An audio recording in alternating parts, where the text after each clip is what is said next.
The best way to listen to the best of the week is on the Relevant Radio app. Free and always free.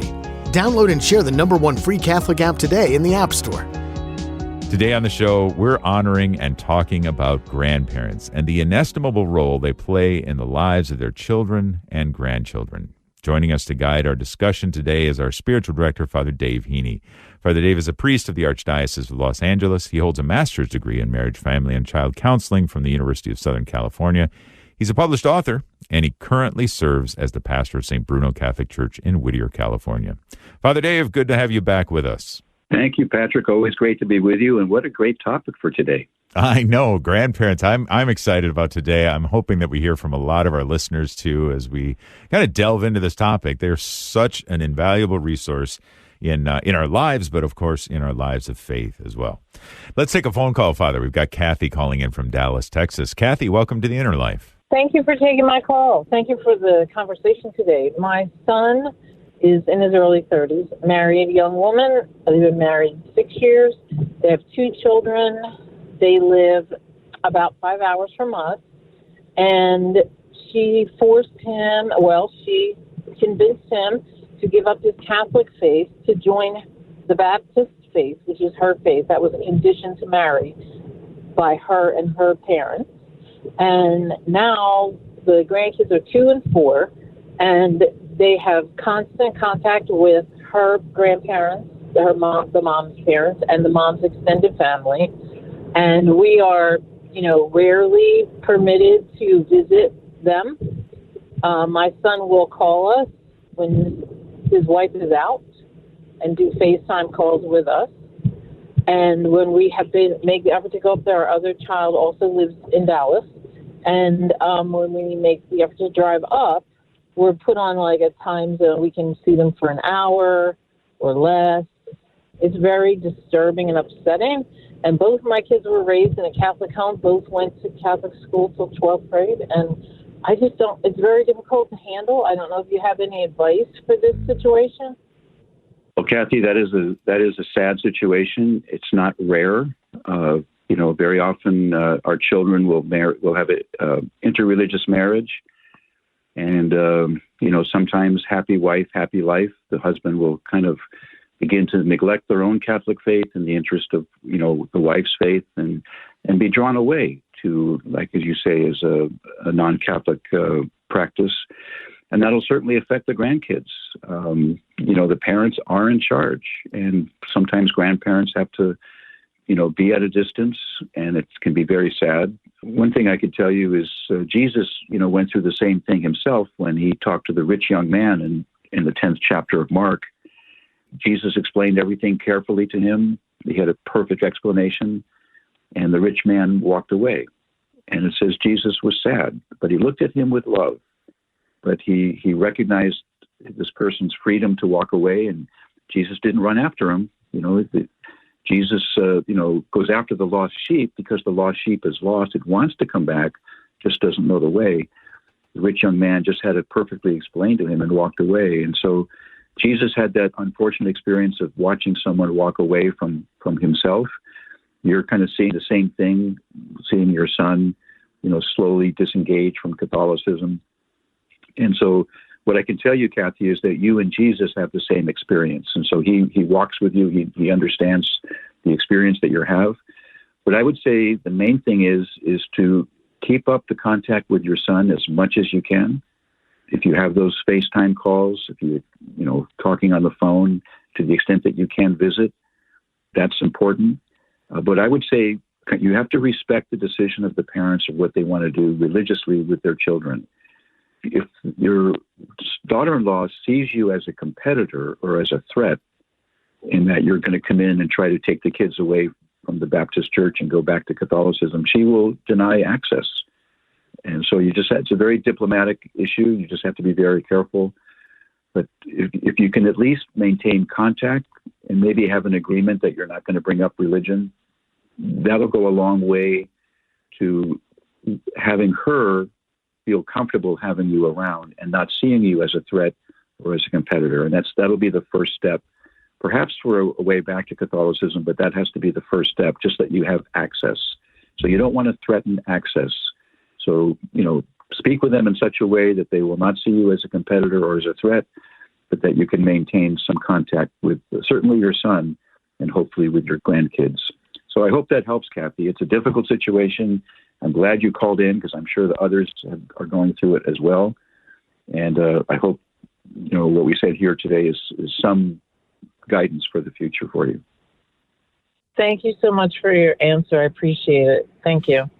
Mm-hmm. Kathy, thank you. Thanks for calling in. Thanks for listening to the program. And our prayers are with you, too. Know that. And certainly we'll be praying for that rough situation that is difficult. And as Father said, not uncommon, sadly. So thank you, Kathy, for the call. Let's go back to the phones, Father. We've got Janice calling in from Chicago. Janice, welcome.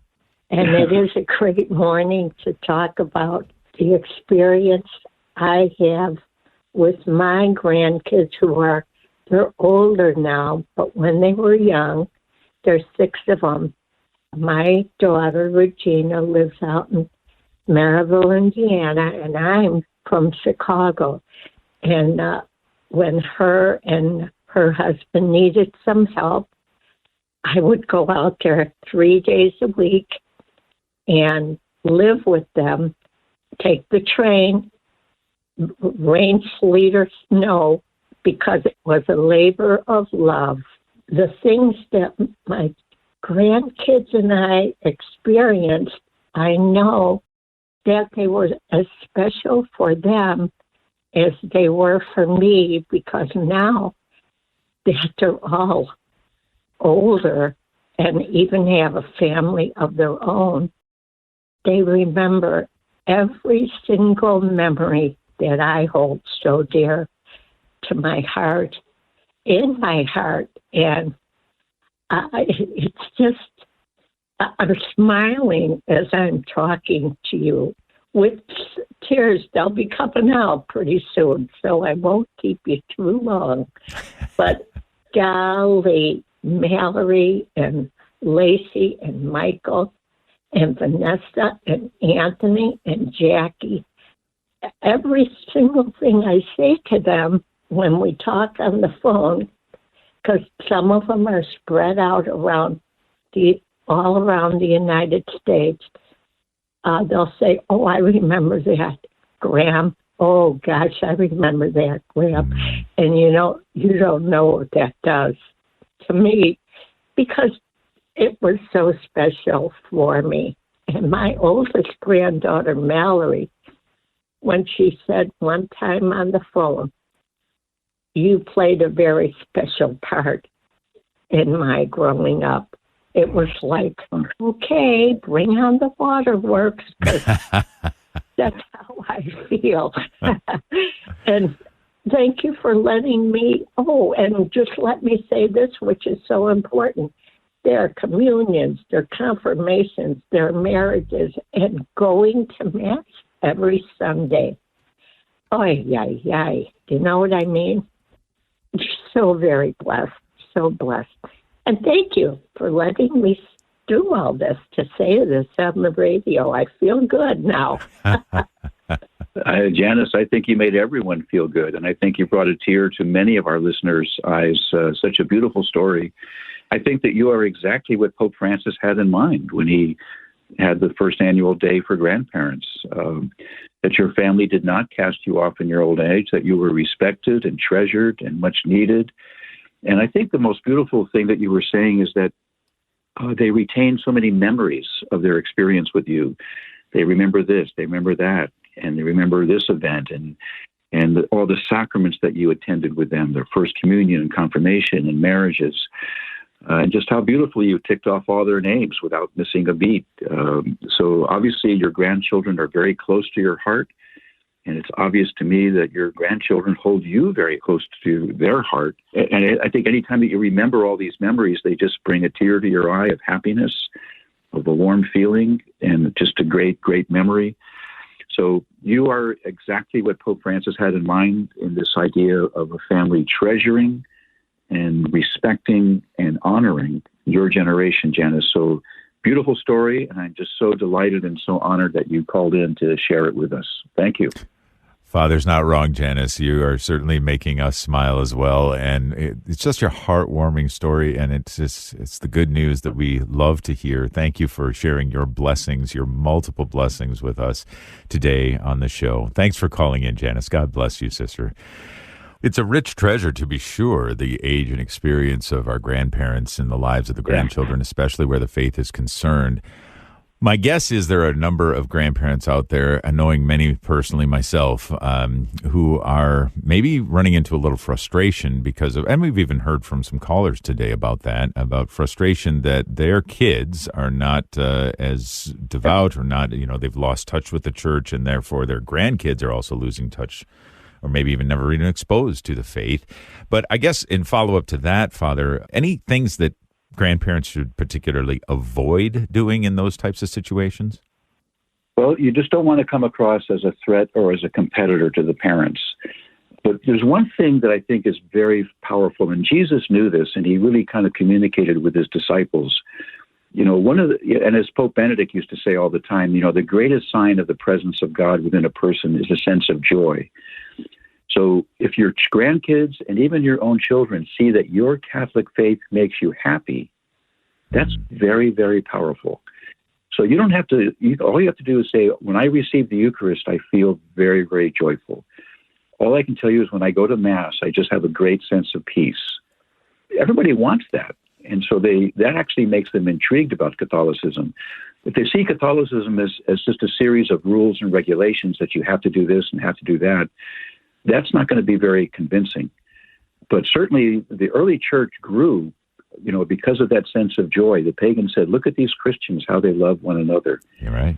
So I think, when you're with the family, it's not going to happen automatically. But if they see that your Catholic faith makes you a joyful, happy person, and it can't be fake, it has to be real, that will give Catholicism a very, very positive view in their view, that your children who maybe have wandered from the church will suddenly see that I want this for my kids. I want them to be as happy as the grandparents are. So, joyfulness and, really deriving joy from the faith yourself, and then that will be contagious and you can pass it on to your family. All right. Very good. Living out the joy. And there's something that's very attractive about a truly joyful person. And we know that the true joy does come from the Lord. This entire episode of The Inner Life is on the Relevant Radio app. The Relevant Radio app is completely free and updated daily with fresh articles, podcasts, and prayers. Don't delay. Download the app today. And thanks for listening.